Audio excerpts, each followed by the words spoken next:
Recording. All right, it's it's calling me. 5:04. Go ahead and call the meeting to order. Valerie, will you call the roll? Commissioner Snow? Here. Commissioner Curry? Here. Commissioner Delanoy? Here. Commissioner Johnson? Here. Mayor Penny? Here. Turn over to Joe. Sure. Tonight is our first budget work session, and we'll be going over, you've got a PowerPoint presentation that Michelle is going to be going through, and tonight we're going to talk about the water and sewer system, the stormwater and solid waste fund. And then at the next commission meeting Tuesday, we'll do another budget work session on the general fund. So we'll go ahead and get into it. If anybody has questions, stop us along the way, and we'll address them as best we can. And even though this PowerPoint is kind of a summary of the budget document, if you have questions about the budget, if you have an opportunity to look through it, then go ahead and ask them as well. Like I said, we have 2 new commissioners who haven't been through this process yet, so don't hesitate to ask questions. It's okay if No, if you need yours for notes, mine's mine. No, this was we'll be all set to go. Yep. Yeah, you can take it. Okay, we're going to talk about the enterprise don't funds. need it? Enterprise funds are business-like funds with the goal of recovering the costs of providing the services through user charges. This will not include the general fund, the CRA, permitting, or local option fuel tax funds, which will be discussed in the governmental funds workshop on July 22nd. Okay, a few revenue notes. This is the second year that we've increased water by 2% and sewer by 4%. This was a result of the Raphtilus rate study that was effective October 1st, 2024. There is no rate change in the proposed budget for water and sewer repair and replacement, which is R&R fees. They are $3 per month for water and $3 per month for sewer. And when we get to later on in the presentation, we'll talk about the projects associated with these fees.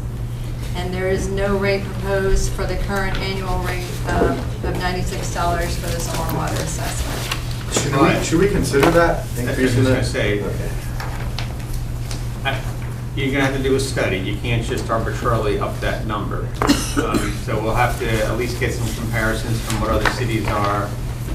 Okay. I don't know if we need a full-blown study for stormwater rate increase, Joe, do you know? But we certainly need to have at least a comparison with what the other cities are doing. And I'm not 100% sure if we need a rate study in order to increase it. I'll have to go back and double check. But it's been held at this number for quite some time. And as we get into this, Michelle will go over these numbers with you. You're going to see that our stormwater fund is basically going to be depleted because of the projects we have, which is a good thing, a lot of projects, but we're going to need to start to replenish that a little bit. Okay, this slide is net position as of September 30th, 2024, which was the date of the last audited financial statements. And if you see on the bottom, the green is unrestricted funds and the orange is restricted. And by restricted, typically most of that is capital assets, so they're obviously non-spendable. But if you look at stormwater, we had unrestricted funds of $2,240,000, almost 2,000. But of that number, we use a lot of that unrestricted the next year for open POs or carry forward. So after we deducted the open POs and the carry forward and our fund reserve, required fund reserve balance, the actual available at that time was $542,000. So although it looks like a larger number, there are other things to consider. Now, we had a financial responsibility ordinance that we had to have so much in reserves. Is that just for the general fund? No, it's for all funds, and it's 20%, so that Right. I did deduct 20% of the operating budget when I came up with this number. Okay. All right, And then looking at solid waste, we really don't have any assets per se, and so most of that is just unrestricted. But again, if I were to deduct the fund reserve balance or any open POs, these numbers would look much different. But when the audited financial statements come out, these are the numbers that you see. And this is the 400 fund, which is water and sewer. Actual 23 and 24, and budget, original budget 25 and 26. And you'll see a big difference. And the reason is because in actual, we're including any grants, any FEMA money, and so the expenditures and revenue are always going to look different, actual versus original budget.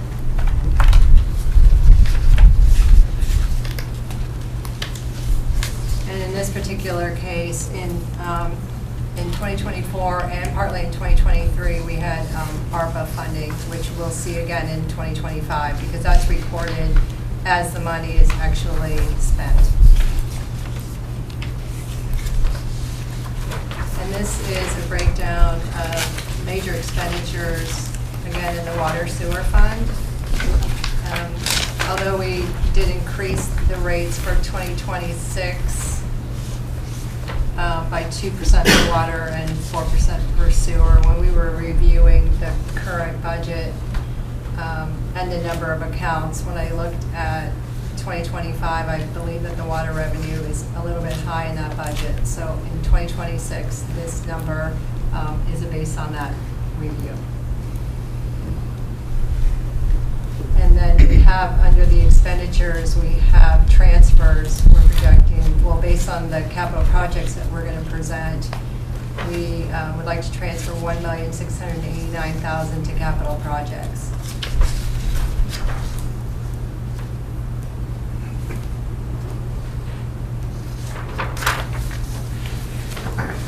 And moving on to the R&R fund that we had just mentioned, that was $3 water and $3 sewer. Repair and replacement.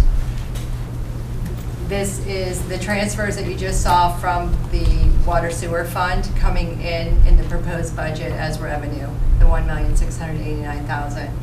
And then we are also requesting to use carry forward of $201,500 to meet the expenditures, which is the infrastructure equipment projects that are presented on the next page.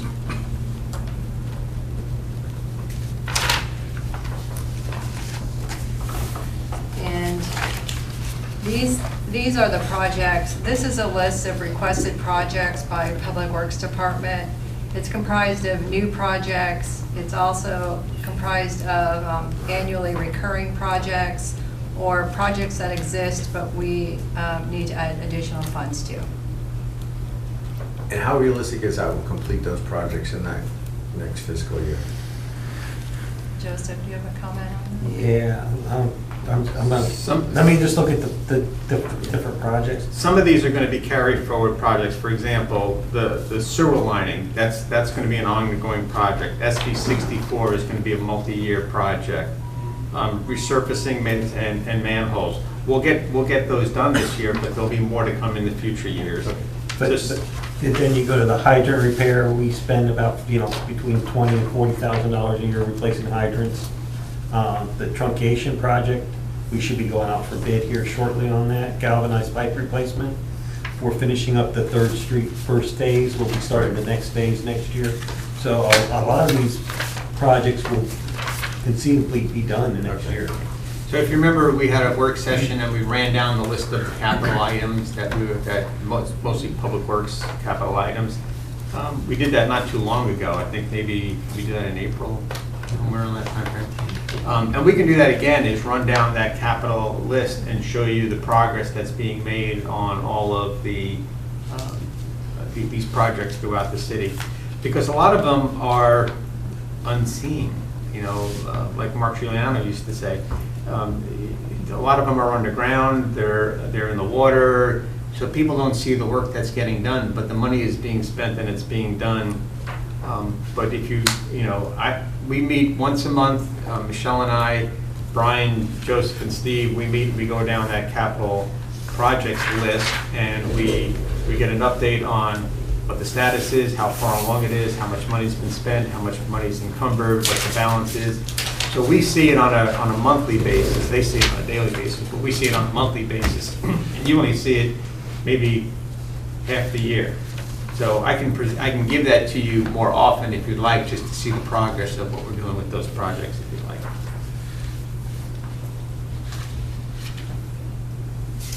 Okay, I'm going to move on to stormwater and skip down and then come back to that. Stormwater is billed on the property tax bill as a non-ad valorem. It's billed in equivalent residential units or ERUs. One ERU is equivalent to 2,050 square feet of impervious area. And there is a minimum of one ERU when we bill, although there is no assessment placed on vacant lots. And in this budget, we are projecting a decrease in our number of ERUs. Significant change in Fountainhead, and so because they reclassified from office to land condo, and when they did that, the common area that was the parking lot is no longer assessed ERUs per Florida statute. And so because of that, we lost like 90 ERUs. And so I do have a decrease in the revenue. And then, as you can see, there's the transfers that are going to go to, that we'll see in a minute, for projects, capital projects. And then in order to meet the stormwater projects, we are requesting a transfer from the general fund of $363,000 and prior year carry forward of $477,000 on top of the capital projects transfer from the water sewer fund. So, that's, good. All right. I mentioned this when we talked individually, that, we're looking to transfer, with your approval, we're looking to transfer, I kept saying 333, it's $363,000 from general fund money into the stormwater fund. And that's because we've got so many stormwater projects that are underway, that are funded by grants, that we've run out of money to provide the local match. So just as a quick example, $6 million for stormwater pipelining, we have to come up with $1.3 million. We recently did the $700,000 or $800,000, we call it the duck bill, the backflow preventers along the river. We had to match that with $400,000. We had the master plan that we had to match. There are a number of other projects that we had to match. So it's a great thing that we're getting grant money in to do these projects, but it's a difficult thing to have the money to match it. And that's always been our hesitation in the past about going after grants, is to have the money to match the grants. Well, we're doing it for a good cause, and I think transferring, we still have a very healthy general fund budget. I think it would be appropriate for us to go ahead and spend that general fund money into the enterprise fund, the stormwater fund, which we can do. You can't take enterprise money to fund a general fund expense. So we can use taxpayer money to fund utility expense. So we're going to end, if worse comes to worse, you could always consider it a loan to be paid back. But I still think we're going to have more and more projects coming up where we're going to want to keep those projects moving forward. See, I was going to ask about the prior year carry forward, the 477. Does that mean those projects are pushed to next year, or we're just giving up on those projects?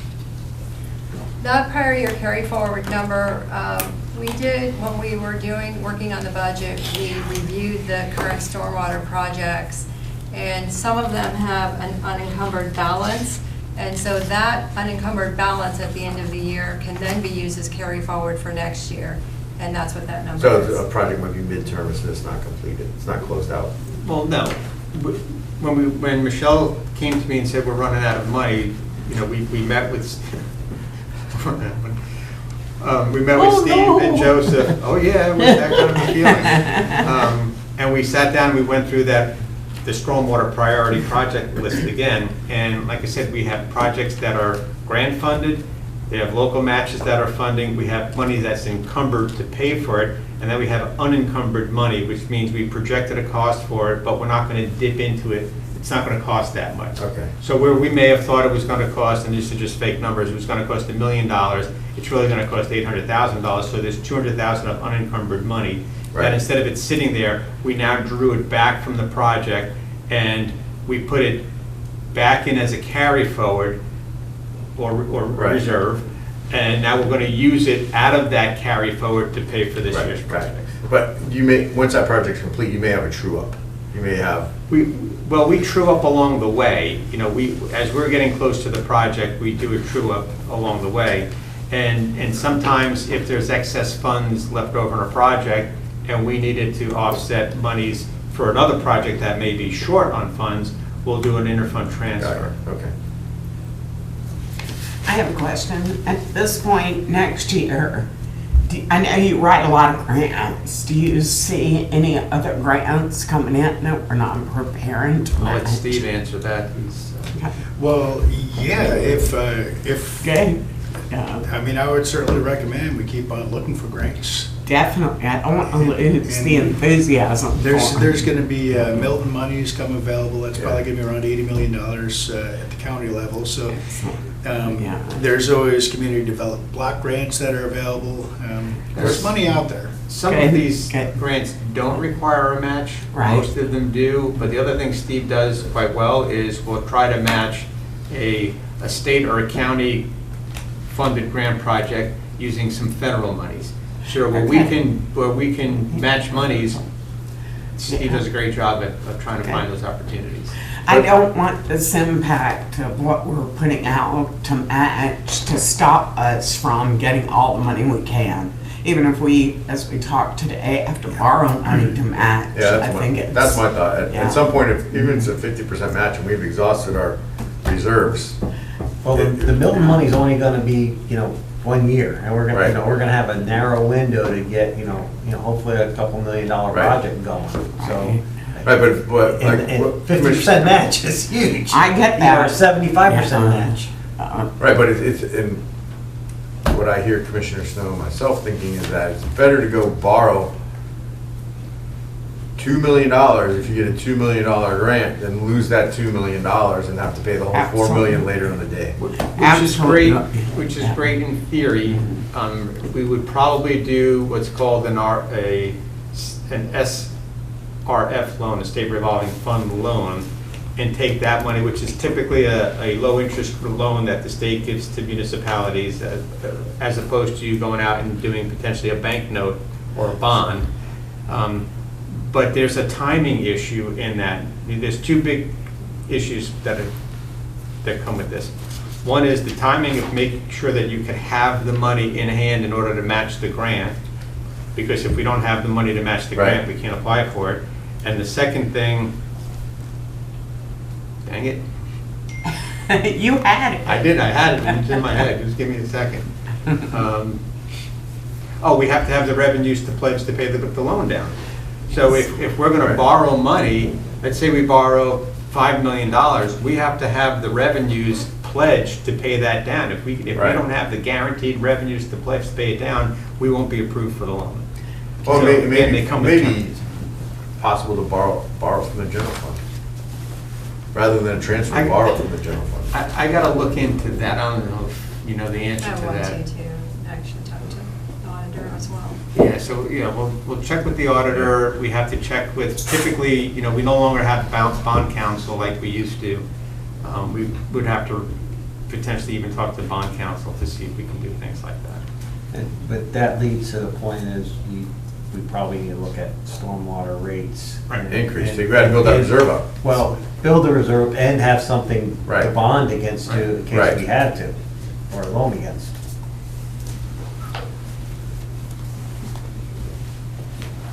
And then I'm gonna go back to page 9 and look at the stormwater fund chart.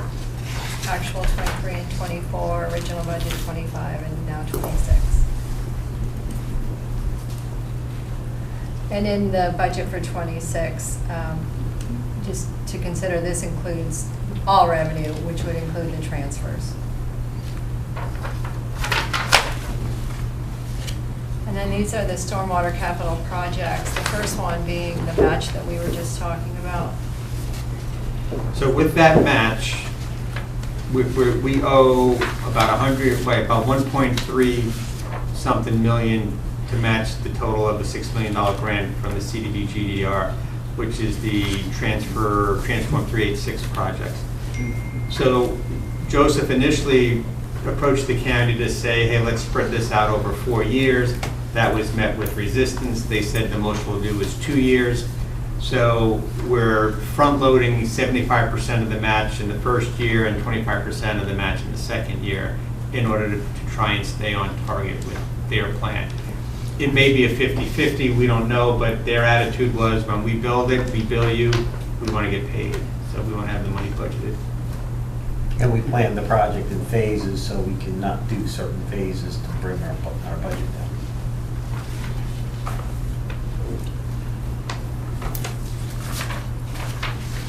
Okay, moving on to solid waste, which are waste pro services.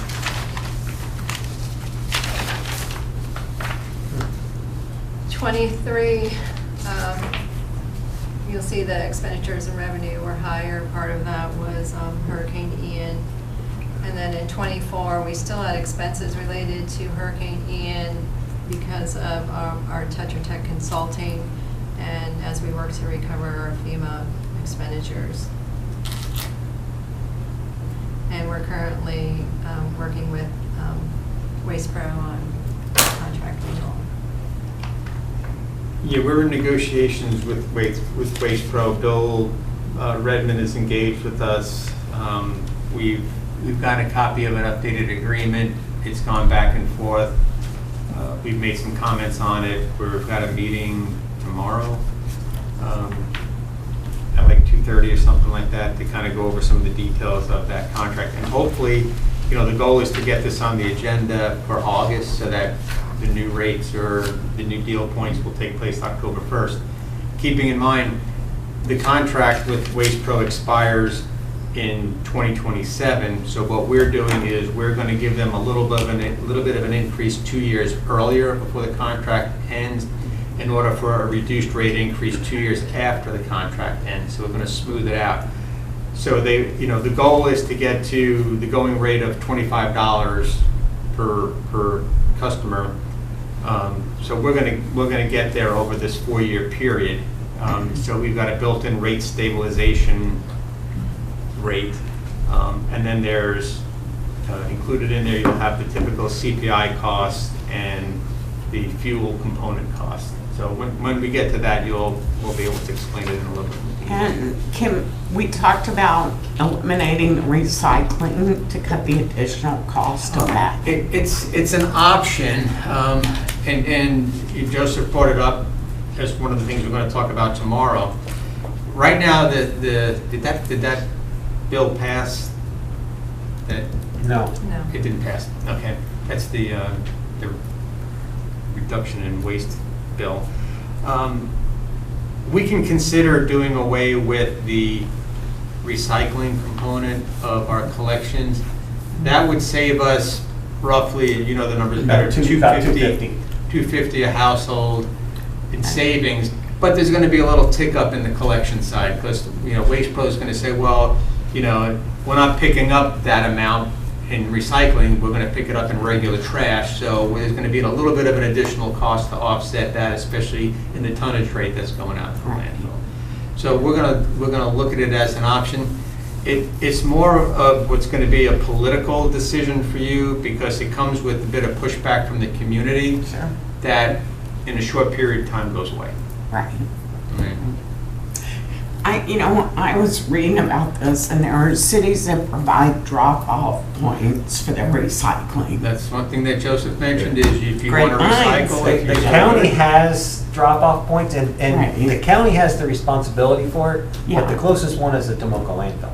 Yeah. It's not in Holly Hill. Remember when we Okay. had And I will Seco tell Hall? you, Holly Hill, if you put these things in, people yeah. use them We have as some dumping things. grounds. Okay. we So don't need you're that. better off Yeah. leaving it with the county and just saying the county provides it for anybody that's, Is it still being recycled? Are they still, A good portion of it, people don't know what goes in the recycling bin anymore. So a lot of what goes in there goes to the MRF, and I forgot what that means, and they sort it there. Materials recycling facility. Thanks. So they sort out what can actually be recycled, and that goes to the recycling center, and then the rest goes to the landfill. But even what goes to the recycling centers, you got to remember, this goes back probably, I yeah, don't know, 6, 8 years ago when China stopped taking our recyclable materials. yeah. So now, it used to have a value, we used to sell it to China. Now it doesn't have a value, now we have to do something with it and it costs a lot more. The going rate for people to buy your recyclables is $150 to $175. So we're paying? You're paying that to get it recycled right now. Yeah. It's $34 to send it to the landfill. They used to pay us to take it, now we're Yeah. paying them to I take it. mean, I don't want to get off track here or anything. So there's only a certain plastic that they're taking. They're not One and taking two. glass anymore? Not taking glass. Glass is, goes to the Yeah, landfill. plastics 1 and 2, corrugated cardboard. Office paper, newspaper, they're still taking that, but, you know, That's it. I mean, you know, it's very, you know, it's steel and aluminum.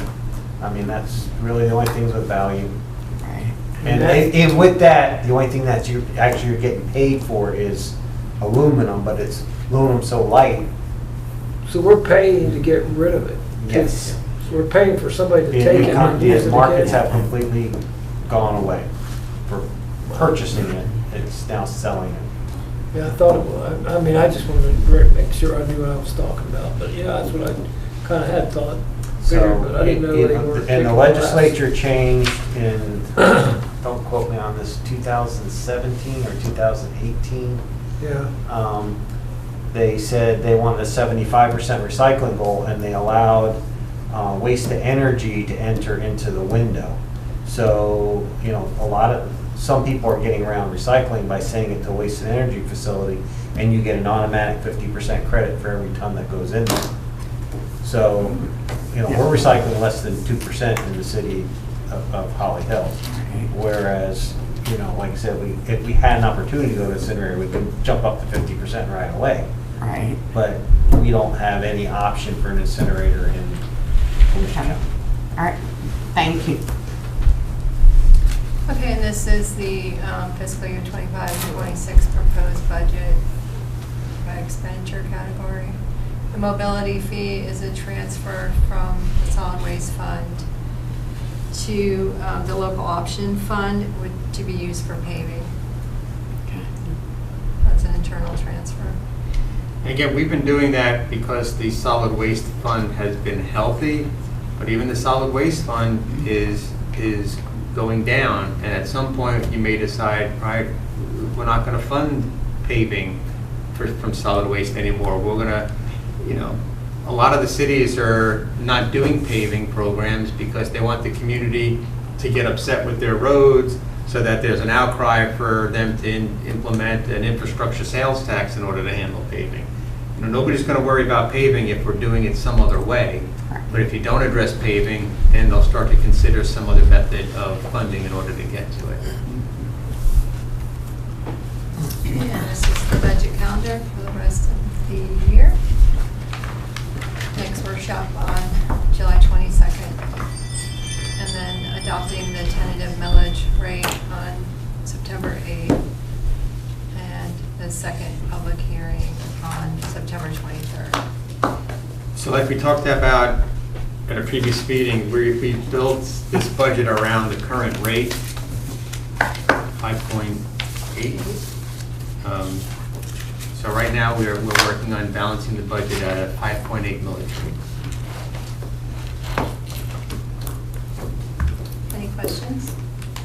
And you can get a chance to look at the budget documents that were sent and questions. I know JD, we talked about a couple, and Deborah, we talked about some this morning. I think I'm good. Good. Oh, I did, you talked about a meeting that we had where there was a recap of all the money being spent that's unseen. I want to make sure we have that meeting again and advertise it to the public, because that was very beneficial for people to hear. Yeah, that's the capital We're not project sitting stuff. around. Yeah. You know, this city has gotten more money in the last couple of years. We've never had this kind of money coming in. And it's not just us, a lot of cities are getting money in from these different programs. But we've never had so much money, especially coming into the Public Works Department, that we've got now. And it's for this small city, it's an incredible amount of money. Staff obviously makes that happen.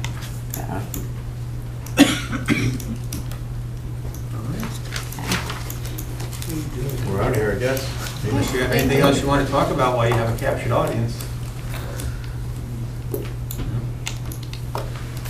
All right. Has anybody heard anything about any other cities, or from any other cities, about when people are having a flooding problem, they'll go out on the road and remove the manhole cover so that the flood water run down in the street? That's a bad thing, because what that does is it backs up the waste plant. Well, and then somebody runs over with their Well, car and the takes main out the thing is, tire. It's a deadly thing. I mean, somebody sure. falls in that Yeah. manhole. They're around in Holly Hill, they take off their sewer caps, Yeah. you know, at the road and let their curb drain into. I'm not aware of anybody taking them off, although a couple I have think I blown overheard, off. I think I overheard, but I might be wrong, that Port Orange was going around and tack welding the, We We have a grant, one of the grants that we just applied for was $20 million, and it was to put waterproof lids on, and they're not gonna be able to get these off. And they have one-way valves on them, so they can suck air in, but not water. So, again, the challenge with that, everything's got a benefit and a challenge to it. So when you start sealing these manhole covers, and in some cases where you've got the backup of the stormwater coming in, and you see the water coming out of those manhole covers, whether it's a combination of stormwater or sanitary sewer water, when you seal those lids now, that water's got to go somewhere. Coming in your house. And it's gonna going go- low spot. And it's going to go into the lowest lying home.